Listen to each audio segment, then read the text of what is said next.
He signed the divorce papers with a smirk, convinced he was discarding a boring, ambitionless housewife who was dragging down his rising stardom. Richard thought he had stripped her of everything: the house, the car, the dignity. He walked out of that courtroom holding the hand of his mistress, laughing about how he'd left his ex-wife with nothing but the clothes on her back. But Richard made a fatal miscalculation. He didn't know that the quiet wife he just discarded wasn't unemployed.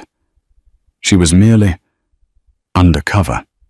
And when he walked into the most exclusive gala of the decade 3 months later, he wouldn't just regret the divorce.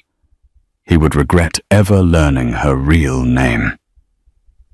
The rain battered against the floor-to-ceiling windows of the law firm Holloway & Associates, blurring the skyline of Seattle into a smear of grey and steel. Inside the conference room, the air was so cold it felt sterile, smelling faintly of lemon polish and expensive cologne. Olivia sat on one side of the mahogany table. She wore a simple, faded beige cardigan that had seen better days, her brown hair tied back in a messy, practical bun. She looked small in the oversized leather chair, her hands folded quietly in her lap. Opposite her sat Richard "Rick" Dalton. He was the picture of new money arrogance, a sharp navy bespoke suit, a Rolex Submariner, glinting under the fluorescent lights, and a smile that didn't reach his eyes. Next to him sat Jessica, a woman 10 years younger than Olivia, scrolling through her phone, with bored indifference popping gum with a soft snap every few seconds. "Let's wrap this up, Olivia," Rick said, sliding the thick document across the table. "I have a merger meeting at 3. Big things happening. You wouldn't understand." Olivia looked at the papers. "The alimony agreement?" she read softly. Her voice was steady, lacking the tremble Rick had expected. "I'm being generous," Rick scoffed, leaning back and putting his arm around Jessica's chair. "I'm letting you keep the 2015 Honda, and I'm giving you a payout of $10,000. That should cover your rent for a few months while you figure out whatever it is you do." "What I do?" Olivia repeated, looking up. Her eyes were a piercing green, usually warm, but today they were like chipped flint. "Yeah, baking cookies, reading books," Jessica chimed in. Not looking up from her screen, "Rick says you were basically a live-in maid who forgot to clean." Rick chuckled. "Jessica, be nice. Olivia tried. She just, lacks vision. You know how it is, Olivia. I'm scaling up. Dalton Tech is about to break into the Fortune 500 sphere. I need a partner who fits the image. Someone who can walk a red carpet, not someone who worries about coupon clipping." He picked up a gold fountain pen and tapped it on the table. "You were fine for the struggle years, Olivia. But I've outgrown you. It's just business." It was cruel efficient and entirely untrue. Olivia hadn't just been there for the struggle years. She had funded them. When Rick was a broke coder in a garage, it was Olivia's freelance checks that paid for the servers. It was Olivia who stayed up until 400 a.m., debugging his code while he slept, telling him the next morning that he must have fixed it in a dream. She had made herself small so he could feel big. "I see," Olivia said. She picked up the pen. "So just to be clear, Richard, you want a clean break. No spousal support beyond this 10,000. No claim on my future assets, and I have no claim on yours." "Your future assets." Rick laughed, a sharp barking sound. "Olivia, unless you win the lottery, I think I'm safe. Yes, total separation. What's mine is mine. What's yours, which is nothing, is yours. Sign here." His lawyer, Mr. Holloway, pointed to the line. Olivia didn't hesitate. She signed her name, Olivia J. Dalton. Actually, she said, pausing, can I sign with my maiden name since the divorce is effective immediately? Go ahead. Rick waved his hand dismissively. Use whatever name you want. Just sign it. She crossed out Dalton and wrote in elegant, sweeping cursive, Olivia Sterling. Rick didn't even look at the signature. He snatched the papers as soon as the pen left the page. Done. Finally. He stood up, buttoning his jacket. Good luck, Olivia. Really. Try to find a nice cashier job. Simple work for a simple life. Jessica stood up, smoothing her red dress. She leaned over the table, whispering loud enough for the lawyers to hear. Don't worry, sweetie. I'll take good care of the house. I'm thinking of turning your sewing room into a walk-in closet. Olivia stood up. She didn't scream. She didn't cry. She picked up her old canvas tote bag. You do that, Jessica? Olivia said, her voice dropping an octave, losing the meek wife pitch she had perfected over 5 years. Make sure you renovate the foundation first. That house always had cracks in the structure, just like Rick. Before Rick could retort, Olivia walked out of the room. She didn't look back. As she stepped into the elevator, the facade dropped. Her shoulders straightened. Her posture shifted from slumped to regal. She pulled a phone from her tote bag. Not the cracked iPhone 8 Rick allowed her to have, but a sleek black satellite phone that looked like a piece of military hardware. She dialed a number. It's done, she said into the phone. The divorce is finalized. He signed the waiver for all future assets. A deep voice on the other end answered. Congratulations, Madam Sterling. The board has been waiting. The acquisition of the Kincaid property is on hold until your signature. Shall I bring the car around? Yes, Arthur. Pick me up around the corner. I don't want them to see the phantom. Understood. Welcome back, CEO Sterling. 3 months had passed since the divorce. Rick Dalton was stressed. Dalton Tech was bleeding money. He had promised his investors a massive partnership with Aura Global, the shadowy international conglomerate that owned everything from shipping lines to luxury hotels. But Aura Global was stonewalling him. Why haven't they responded to my emails? Rick shouted, slamming his fist on his glass desk. Jessica was sitting on the office sofa, filing her nails. Maybe they're just busy, Ricky. Buy me lunch. I saw a bracelet at Tiffany's that would cheer you up.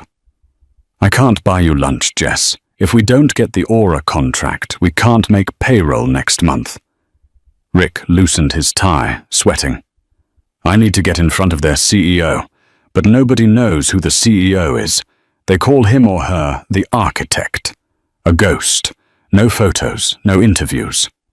His assistant, a nervous young man named Timothy, poked his head in. Mr. Dalton, you have an invitation. Not now, Timothy. It's from Aura Global, sir. Rick froze. He snatched the heavy cream-colored envelope from Timothy's hand.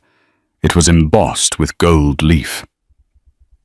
You are cordially invited to the Winter Solstice Charity Gala, hosted by the Sterling Foundation and Aura Global. Venue, the Grand Olympus Hall. Requirement, black tie. This is it, Rick whispered, his eyes widening. This is the entry. The Sterling Foundation is the charitable arm of Aura.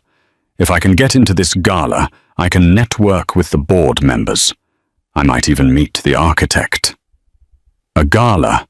Jessica perked up. Red carpet press. Everyone will be there, Jess. The mayor, the senators, the biggest tech moguls. If I walk in there and close a deal, Dalton Tech is saved. He looked at the invitation again. Wait, Sterling Foundation. Why does that name sound familiar? Sterling Silver, Jessica suggested. It just means money. Rick, who cares? I need a dress. Rick brushed off the feeling of déjà vu. He was too focused on the prize. He had to look successful. He had to look like a man who didn't need money so that they would give him money.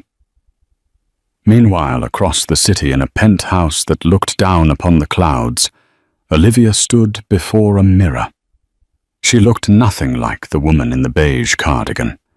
The messy bun was gone, replaced by glossy chestnut waves that cascaded down her back. Her skin glowed with the health of someone who slept well and ate organic. She was wearing a gown that hadn't hit the runways yet, a custom creation of deep midnight blue velvet that hugged her figure with a slit running up the leg and diamonds stitched into the neckline like fallen stars. Arthur, her butler and head of security, a man in his 60s with a scar running down his cheek, stood by the door. "The guest list is confirmed, madam," Arthur said. "Mr. Dalton has RSVP'd. He is bringing Miss Vane." Olivia adjusted a diamond earring. It was worth more than the house Rick had kicked her out of. "Excellent. Is the security team briefed?" "Yes. They are to allow him entry, but monitor him closely. He is desperate, Olivia. His financials are in ruin. He took out a predatory loan to lease a Ferrari for tonight." Olivia allowed herself a small, cold smile. He always did care more about the packaging than the product. He thinks he's walking into a networking event, Arthur. And what is he walking into? Olivia turned from the mirror. Her eyes were sharp, dangerous, and commanding. "He's walking into a courtroom, but this time I'm the judge." "The board is anxious to introduce you," Arthur noted. "For 5 years you ran the company from the shadows as the architect because you didn't want your massive wealth to intimidate your husband. You dimmed your light so he could shine." "I didn't just dim it, Arthur. I turned it off. I cooked his meals, washed his socks, and listened to him explain basic economics to me while I was managing $1 billion portfolio on my bathroom breaks." Olivia walked toward the private elevator. "Tonight, the lights come back on." The Grand Olympus Hall was a palace of glass and gold. Paparazzi lined the velvet ropes, cameras flashing like lightning storms. Limousines pulled up one by one, depositing the elite of the Western world. Rick Dalton stepped out of his leased Ferrari, adjusting his tuxedo. He felt like a king. Jessica was on his arm wearing a dress that was a bit too loud, a bit too revealing, shimmering with sequins that clashed with the elegant atmosphere of the event. "Look at them," Rick whispered to Jessica. "That's the CEO of Amazon over there. And there's the governor. Smile, Jess. We belong here." They walked up the grand staircase. At the entrance, a stern woman with a tablet checked their names. "Dalton," Rick said smoothly. "Richard and guest." The woman paused, tapping her screen. She looked up, her expression unreadable. "Ah, yes, Mr. Dalton. You have been placed at table 4. "Table 4, Rick whispered to Jessica as they walked in. "Single digits. That's near the front. That means they respect me." They entered the ballroom. It was breathtaking. A live orchestra played softly on a floating platform. The centerpieces were ice sculptures of swans dripping with caviar. But as they navigated the room, Rick frowned. Table 1, 2, and 3 were front and center near the stage. But Table 4 was in the back corner near the kitchen doors. It was a small round table with no centerpiece, just a generic candle. "What is this?" Jessica hissed, looking around. "Why are we sitting next to the waiters?"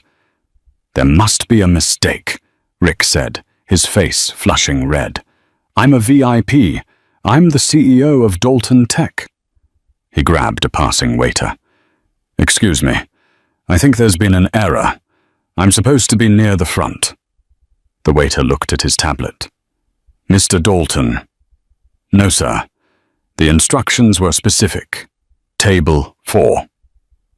Rick sat down, fuming. "It's a test," he muttered.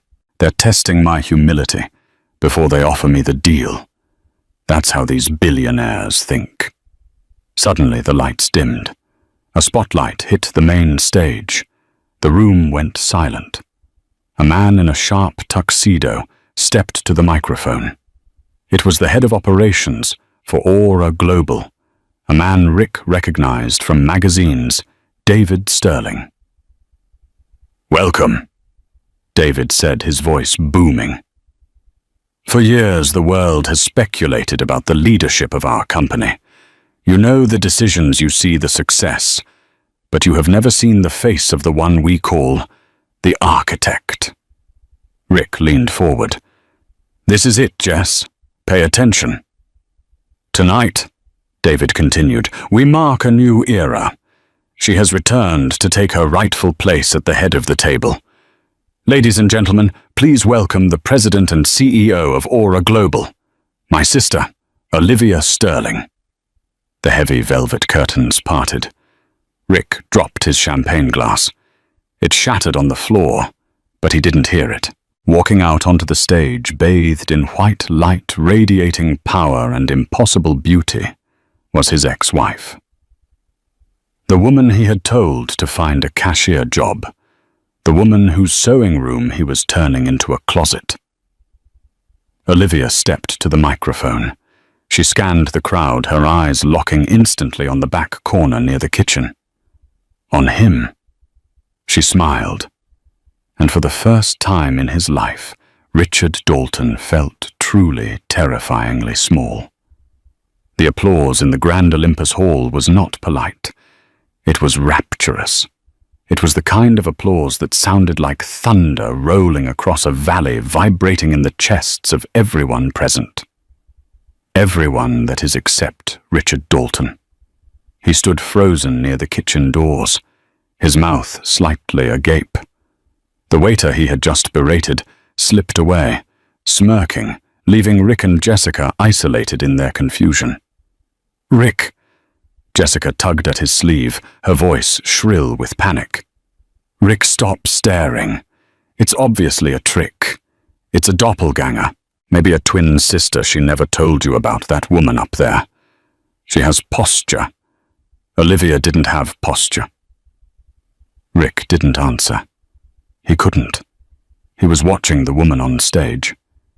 His wife of 5 years, the woman who used to clip coupons for laundry detergent, command the attention of the world's most powerful people with a simple raise of her hand. Olivia leaned into the microphone. Her voice was smooth, cultured, and devoid of the hesitant stammer she used to have when asking him for grocery money. "Thank you, David," Olivia said, nodding to her brother. "And thank you all for coming. For a long time, Aura Global has operated from the shadows. We believed that true power didn't need a face. But the world is changing. Transparency is the currency of the future." She paused, her eyes scanning the room again. The spotlight caught the diamonds on her collarbone, making them flare. "I have spent the last 5 years conducting a personal experiment." Olivia continued, her tone conversational, but laced with steel. "I wanted to understand the human condition from the ground up. I wanted to see how people treat you when they think you have nothing to offer them, when you are just a name on a piece of paper, a wife in the background, a liability." A ripple of nervous laughter went through the crowd, but Rick felt the blood drain from his face. She was talking about him. "I learned a valuable lesson," Olivia said, her voice dropping lower, intimate and dangerous. "I learned that loyalty is rare. I learned that some people build their empires on the backs of those they consider small, never realizing that they are standing on the shoulders of giants who are simply kneeling down to tie their shoes." "She's talking about you," Jessica hissed, realizing it for the first time. "Oh my God, Rick. She's the billionaire. And you gave her $10,000. "Shut up," Rick whispered harshly. "And now," Olivia concluded, "the kneeling is over. Aura Global is acquiring 3 new tech firms this quarter. We are cutting the dead weight. We are investing in integrity. Enjoy the evening. And remember, Never judge a book by its cover, especially if you haven't read the fine print. She stepped back from the mic. The orchestra swelled. The room erupted into chaos as billionaires and politicians surged forward, desperate to get a word with the newly revealed architect. "I have to talk to her," Rick said, snapping out of his trance. The survival instinct kicked in. He didn't feel shame yet. He felt opportunity. If Olivia was this rich, he was technically still connected to her. The divorce papers were signed, but maybe there was a loophole. Or maybe he could charm her. He had charmed her once, hadn't he? "Rick, wait," Jessica called out, but he was already pushing through the crowd. He shoved past Senator Thomas O'Leary and nearly knocked over Cynthia Roth, the oil heiress. He didn't care. He had tunnel vision. He reached the velvet rope separating the VIP section from the general floor. A massive security guard with a headset blocked his path. "Excuse me," Rick said, straightening his tie, putting on his best CEO voice. "I need to get through. I'm family. That's my ex-wife. She'll want to see me." The guard looked down at him. "Name? Richard Dalton, CEO of Dalton Tech." The guard touched his earpiece. "I have a Richard Dalton at the perimeter, requesting access." He paused, listening to a voice on the other end. Rick smirked at the people watching him. "It's fine," he told a curious onlooker. "Just a little misunderstanding. We're very close." The guard looked back at Rick. "Denied." "What?" Rick laughed nervously. "Ask again. Tell her it's Rick. Tell her I have the instruction was specific, sir." The guard said, his voice flat. Miss Sterling said, and I quote, "The help stays in the back. Please return to table 4, or you will be escorted out." The people around them giggled. Rick felt his face burn with a heat so intense he thought he might catch fire. The help. She had used his own words against him.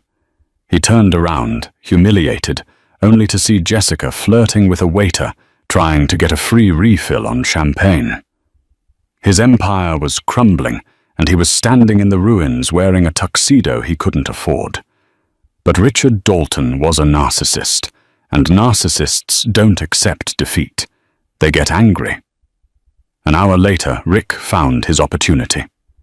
He had been watching Olivia like a hawk. She had been circulating the room, flanked by Arthur and David, shaking hands with people Rick had only seen on the cover of Forbes. But eventually she stepped away toward the private corridor, leading to the executive suites and the restrooms. Rick signaled Jessica to stay put. She was busy taking selfies with a confused celebrity anyway, and slipped past a distracted waiter. He ducked under a velvet rope and sprinted down the hallway. "Olivia!" She stopped. She didn't jump or startle. She simply stopped walking and turned around slowly, the midnight blue velvet of her dress swirling around her ankles.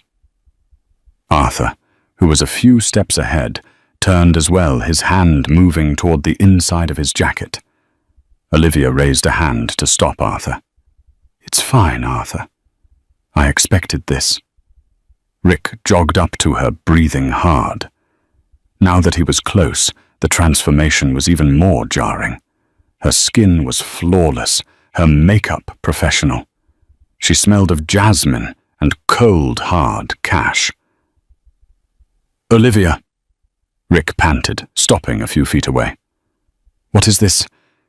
Is this some kind of sick joke?" "Hello, Richard," she said. Her voice was cool like water running over ice. "You're trespassing in the executive wing. The bathrooms for general admission are in the lobby." "Cut the crap." Rick stepped closer, pointing a finger at her. "You played me for 5 years. You pretended to be nobody. You let me pay the mortgage. You let me stress about bills while you were sitting on a gold mine. That's fraud, Olivia." Olivia laughed. It wasn't a happy sound. Fraud Richard, I paid off your student loans in 2021. I funneled money into your first startup through a shell company called Blue Heron Ventures because no bank would touch you. I didn't let you stress. I protected you from the reality of your own mediocrity. You were Blue Heron. Rick staggered back. That investor had saved him from bankruptcy. I wanted a partner, Rick, Olivia said, stepping forward, forcing him to step back. I didn't want a gold digger. My father, William Sterling, warned me. He said men are intimidated by power. So I hid it. I wanted to see if you loved me. Olivia the person, not Olivia the heiress. I did love you. Rick lied, his eyes darting around. No. Olivia shook her head. You loved having a fan. You loved having a maid. And the moment you got a taste of success I bought for you, you decided I wasn't shiny enough to be your trophy anymore. You traded me for a model who thinks the capital of France is Europe. Jessica is... She's supportive, Rick stammered. Jessica is a line item on your expense report, Olivia corrected. And speaking of expenses, you signed the divorce agreement. Section 8, paragraph 3, both parties waive all rights to future discovery of assets, hidden, omitted, or undisclosed prior to the marriage. Rick's stomach dropped. I didn't read that part. I know. Olivia smiled, a shark-like baring of teeth. You were too busy looking at Jessica's legs. You signed away your right to sue me, Rick. You signed away billions because you were in a rush to get to your merger meeting. I can still fight this, Rick threatened, though his voice wavered. I'll go to the press. I'll tell them you're a liar. I'll tell them you deceived your husband. Go ahead. Olivia shrugged. The press is currently eating out of my hand. They love a story about a strong woman escaping a toxic, ungrateful husband. In fact, Vanity Fair is doing a spread on me next week. The headline is, The Phoenix Rises. Do you want to be the villain in that story, Rick? Because right now you're just the footnote. Rick clenched his fists. I have a meeting with Aura Global next week, about the partnership. Olivia raised an eyebrow. Do you? Yes, and when I pitch my tech, your board will overrule you. My technology is undeniable. Olivia looked at him with genuine pity. Oh, Richard, you still don't get it. I am the board. But by all means, come to the meeting. I love a good comedy. She turned on her heel. Arthur, remove him. If he resists, break his wrist. The left one. He needs the right one to sign his bankruptcy papers later. Arthur stepped forward, cracking his knuckles. Rick didn't wait. He turned and fled back down the hallway, the sound of Olivia's laughter chasing him into the dark. The following Monday morning, the headquarters of Aura Global was buzzing with activity. The building was a glass monolith in the center of the financial district, towering over everything else. Rick Dalton stood in the lobby, wearing his second-best suit. He had returned the tuxedo. He was sweating. Jessica had refused to come, claiming she had a migraine after reading the tweets mocking Rick's placement at table 4. I have a 900 a.m. pitch, Rick told the receptionist. Dalton Tech. 3rd floor, conference room A, the receptionist said without looking up. Rick felt a surge of hope. 3rd floor. That wasn't the executive penthouse. Maybe Olivia wasn't involved in this meeting. Maybe he was meeting with middle management. If he could just convince the engineers, they could push the deal through before Olivia noticed. He entered the elevator, practicing his pitch. Synergy, scalability, AI integration. He had the buzzwords down. The doors opened. He walked into conference room A. It was empty except for a long glass table. At the far end, sitting alone with a cup of tea, was Olivia. She wasn't wearing a gown today. She was wearing a white power suit, sharp enough to cut glass. She looked like a modern-day deity of judgment. "Sit," she said, not looking up from her iPad. Rick swallowed. Where are the other investors?" "The technical team." "I'm the only one you need to convince, Richard," she said. "Please, dazzle me. You have 5 minutes." Rick fumbled with his laptop. He plugged it in his hands, shaking. The projector flickered to life. "Okay." Rick started, his voice cracking. "So Dalton Tech has developed a proprietary algorithm for supply chain optimization. We call it the Nexus." He clicked the slide. It showed a complex graph. "It reduces latency by 14%, Rick said, gaining a little confidence. "It's revolutionary." "It's outdated," Olivia interrupted. Rick froze. "Excuse me." Olivia tapped her iPad. The screen behind him changed. It showed a side-by-side comparison of Rick's code and another code. "This is the Nexus," Olivia pointed to the left, "and this is Project Hermes, which Aura Global developed in-house 6 months ago. Our code reduces latency by 40%, and we didn't use open-source libraries that are vulnerable to hacking, which yours are." Rick stared at the screen. How did you get my code?" "You used the home Wi-Fi, Rick," Olivia said simply. "I'm the architect. Remember, I built the secure network you were gaming on. I saw everything. Every line of code, every sloppy shortcut." So you're not interested?" Rick slumped.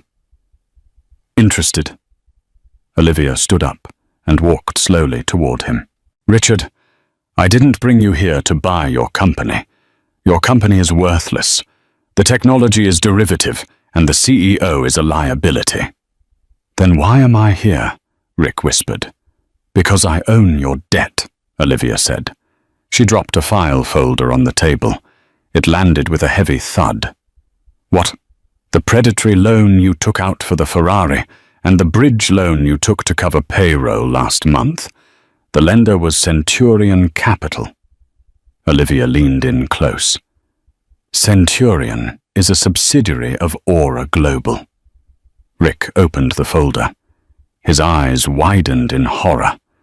The numbers were staggering. The interest rates were astronomical. "You are in default as of this morning," Olivia said cheerfully. "I have called in the loan." "I can't pay this," Rick gasped. "It's $3 million. "I know," Olivia said, "which means legally I can seize the collateral." "The collateral?" Rick looked confused. "I put up the company assets." "And your personal assets," Olivia corrected. "Read the fine print, Rick. You always skip the fine print. You put up your apartment, your car, and, oh yes, your intellectual property rights." Rick fell back into the chair. "You're taking my company." "I'm taking everything," Olivia said, her voice hard as diamond. "I'm liquidating Dalton Tech. I'm firing the staff. Don't worry, I'll rehire the competent ones like Timothy. He's a good kid. But you're finished." "You can't do this," Rick screamed, jumping up. "I was your husband." "And I was your boring wife," Olivia shouted back the first time she had raised her voice. "I was the woman you threw away like garbage. You wanted to be a big shot, Rick.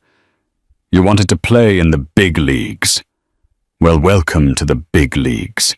In this world, you pay your debts." She pressed a button on the intercom. "Security, escort Mr. Dalton out and strip his building pass. He doesn't work here. He doesn't work anywhere." 2 guards entered. They grabbed Rick by the arms. Olivia, please." Rick begged his arrogance completely gone, replaced by the pathetic whining of a child. "I'll take you back. We can fix this. I still love you." Olivia watched him being dragged away. She didn't blink. "Arthur," she said into the air. "Yes, madam." Arthur stepped out from a side door. "Send a crew to his apartment. I want the locks changed by noon. And tell Jessica she has 1 hour to vacate the premises. If she leaves anything behind, donate it to charity. Actually burn it." "Very good, madame." Olivia looked out the window at the city below. She had won. But the game wasn't quite over yet. There was one more loose end. Jessica wasn't the type to go quietly, and Rick, now desperate and cornered, was about to make one final stupid mistake. The Sunset Motel was located on the outskirts of the city, nestled between a used car lot and a drainage ditch. It was the kind of place where the neon sign buzzed like a dying insect, and the carpet smelled of stale cigarettes and regret. Room 104 was cramped.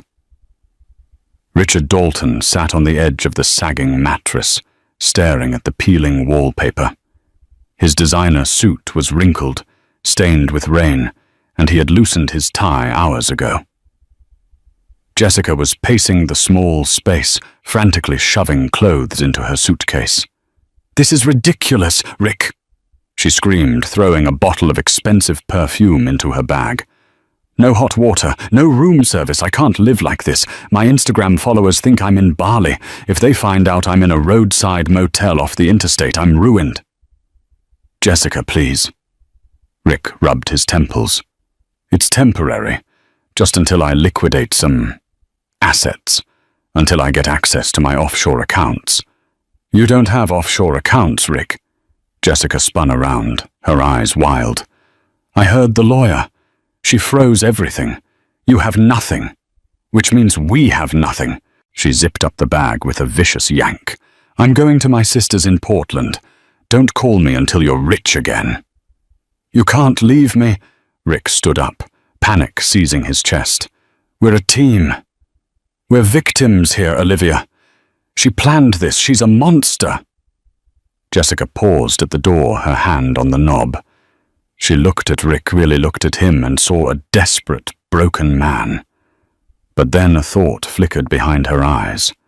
A cunning, malicious spark. She let go of the doorknob. "You're right," she said slowly. "She is a monster. And right now the world loves her. They think she's this saintly billionaire who rose from the ashes." "So?" Rick slumped back onto the bed. "So?"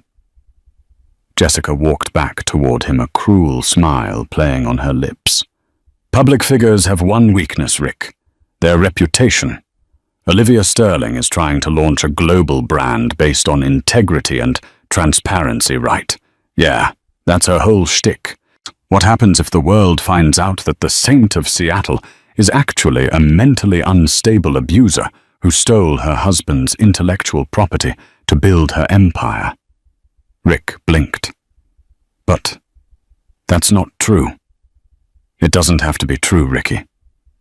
Jessica sat next to him, stroking his arm. "It just has to be loud.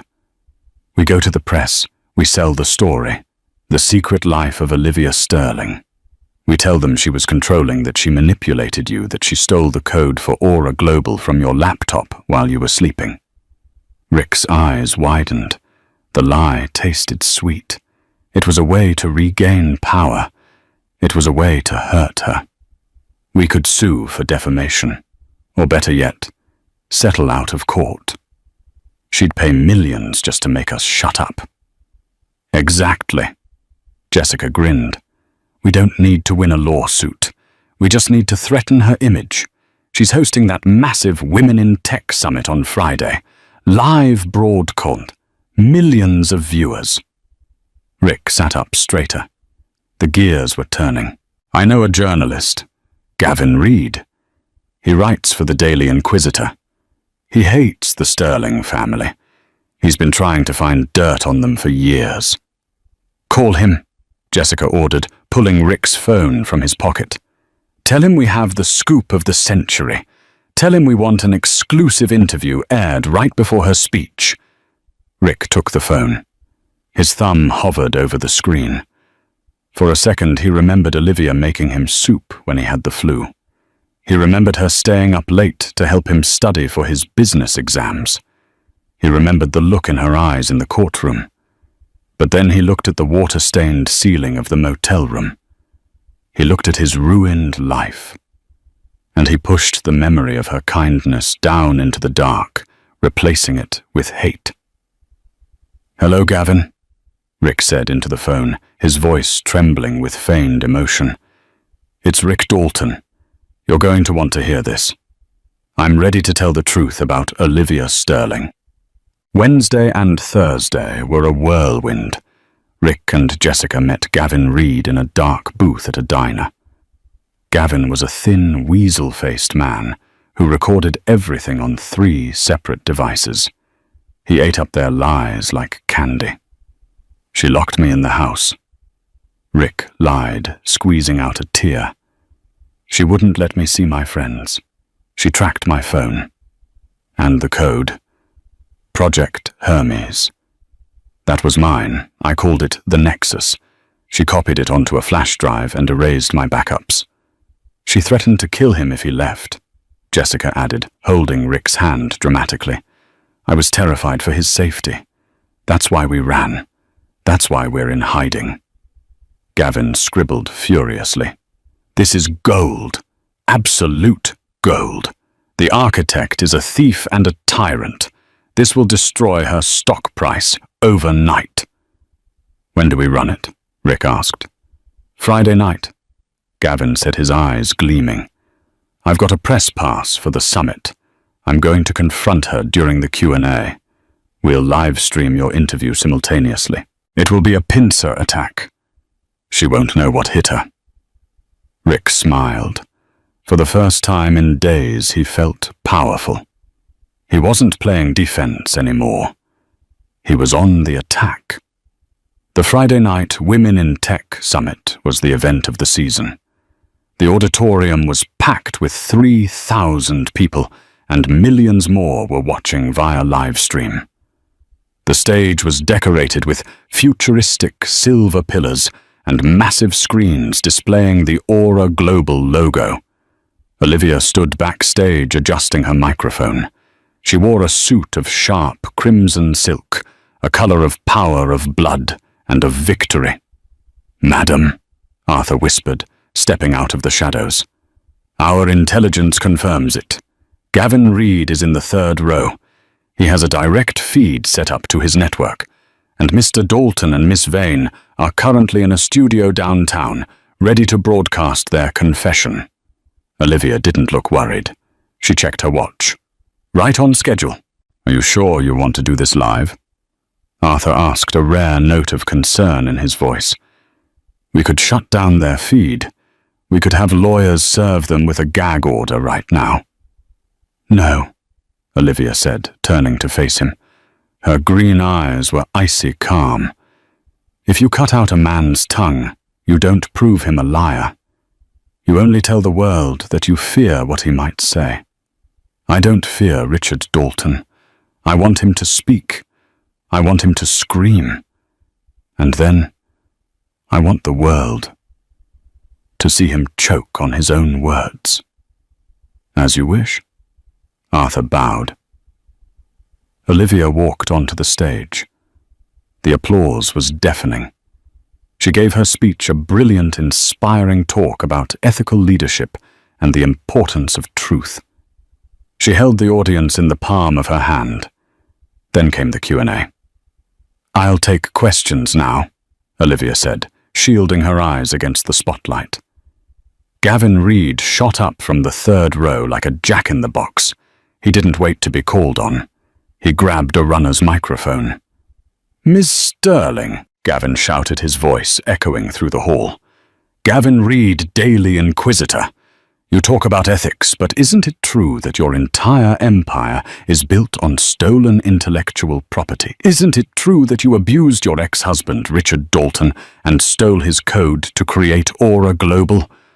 A collective gasp went through the room. The cameras swiveled to Gavin. We are currently airing an interview with Mr. Dalton. Gavin continued, looking smugly at the camera. He claims he is the true architect, and you are nothing but a fraud who destroyed his life. On the massive screens behind Olivia, the feed changed. It wasn't Olivia's presentation anymore. It was the live stream of Rick and Jessica sitting in a studio, looking tearful and broken. She ruined me, the video Rick sobbed. She stole my mind. She stole my work. The audience began to murmur. People were pulling out their phones. The stock price of Aura Global ticked down in real time. Olivia stood perfectly still on stage. She didn't interrupt. She watched the video of her ex-husband lying to the world. She waited until he finished his sentence. Then she laughed. It wasn't a nervous laugh. It was a clear, ringing sound of genuine amusement. She tapped her microphone. "Mr. Reed," Olivia said, her voice cutting through the tension. "Thank you for bringing this up. I was hoping someone would ask about the origins of my code." She pulled a small remote from her pocket. "You see," Olivia addressed the audience, "I anticipated that a man with Richard's creative relationship with the truth might try something like this. So let's look at the evidence, shall we?" She clicked the remote. The video of Rick on the big screen vanished. It was replaced by a different video. It was grainy black and white footage. It was dated 5 years ago. It showed a younger Rick Dalton sitting in a gaming chair wearing headphones, screaming at a computer screen. Audio played, "I can't figure this stupid code out. It keeps crashing." Olivia, come fix this," in the video. Olivia, wearing her old beige cardigan, walked into the frame. She sat down, pushed Rick aside, and began typing furiously. "It's a syntax error in the root directory, Rick," the video Olivia said. "I told you you have to bypass the firewall using a recursive algorithm. Here, I wrote it for you." "Whatever," the video Rick grunted, taking the keyboard back. "Just make sure my name is in the comments. I don't want the investors knowing my wife did the heavy lifting." The audience gasped again, louder this time. "That," Olivia said calmly, "is dated October 2020. But let's fast forward to 3 days ago." Click. The screen changed. It was footage from the Sunset Motel. Rick and Jessica's faces appeared on the giant screen, clear as day. What happens if the world finds out that the Saint of Seattle is actually a mentally unstable abuser? Jessica's voice rang out. "But that's not true," Rick's voice replied. "It doesn't have to be true, Ricky. It just has to be loud." The silence in the auditorium was absolute. You could hear a pin drop. Gavin Reed turned pale. He lowered the microphone, looking for an exit. Olivia stepped forward to the edge of the stage. "You see, Richard forgot one thing. The Sunset Motel was bought by a subsidiary of Aura Global 6 months ago. We were planning to bulldoze it to build a community center. The security cameras in the rooms, they were active. And because the motel is private property owned by my company, there is no expectation of privacy for squatters who didn't pay their bill." She looked directly into the camera lens, speaking to the live feed where Rick was currently watching. "Checkmate, Richard." Back in the studio, Rick watched the screen in horror. The producer cut the feed, but it was too late. The live stream comments were scrolling so fast, they were a blur, also Richter Dalton. I say, liar, must team. Olivia, must jail him. Jessica stared at the monitor. You idiot, she hissed at Rick. You said the motel was safe. You said it was off the grid. I didn't know, Rick stammered. His phone began to ring. It wasn't the press. It was the police. Extortion, Olivia's voice boomed from the TV screen in the studio. Defamation, filing a false police report, and conspiracy to commit fraud. My lawyers have already sent the evidence to the district attorney. Officers should be arriving at the studio right about now. On cue, the studio doors burst open. Rick looked at Jessica. We can run. Jessica stood up. She looked at the police, then back at Rick. Officer, Jessica pointed a manicured finger at Rick. He made me do it. I was a hostage. He forced me to lie. Rick's jaw dropped. Jess, he's crazy. Jessica screamed, playing the victim one last time. Please get him away from me.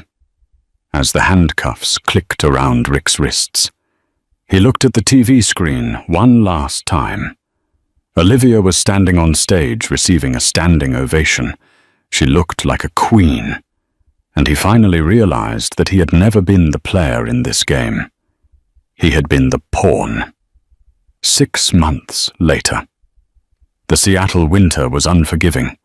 The wind whipped off the Puget Sound, cutting through layers of clothing like a knife. At the Daily Grind, a busy coffee shop downtown, the lunch rush was in full swing. 1 caramel macchiato extra foam, a customer shouted. Coming right up, the barista mumbled. He wiped his hands on a dirty apron. His name tag was crooked. It read Rick. Rick Dalton looked 10 years older. His hair was thinning his face gaunt. He lived in a shared studio apartment with 3 college students who partied until 4 a.m. His wages were garnished to pay the legal fees and the massive settlement he owed Olivia, a debt he would be paying off for the rest of his life. Jessica had vanished. The last he heard, she had testified against him in exchange for probation and was now dating a 70-year-old real estate tycoon in Florida. She hadn't sent a card. Hey, buddy, I'm waiting, the customer snapped. Sorry, sir, Rick said, handing over the cup. The bell above the door jingled. The shop went strangely quiet. Rick looked up. Walking in, flanked by 2 bodyguards, was a woman in a camel hair coat and dark sunglasses. She pulled the glasses off. It was Olivia. She wasn't there to mock him. She probably didn't even know he worked there. She was just getting coffee. Beside her stood a man tall with kind eyes and a strong jawline. His name was Alexander, a neurosurgeon who ran the pediatric wing of the hospital Olivia funded. He held her hand like it was something precious, protecting her from the crowd, guiding her gently. Rick froze behind the espresso machine. He wanted to hide. He wanted to sink into the floor. Olivia approached the counter. She looked at the menu board, then her eyes drifted down. They locked onto Rick. For a moment, time stopped. Rick waited for the anger. He waited for the gloating. He waited for her to tell her boyfriend, "Look, that's the loser I used to be married to." But Olivia did none of those things. She looked at him with zero recognition. Her eyes swept over him as if he were part of the machinery, as if he were just a texture in the background of her life.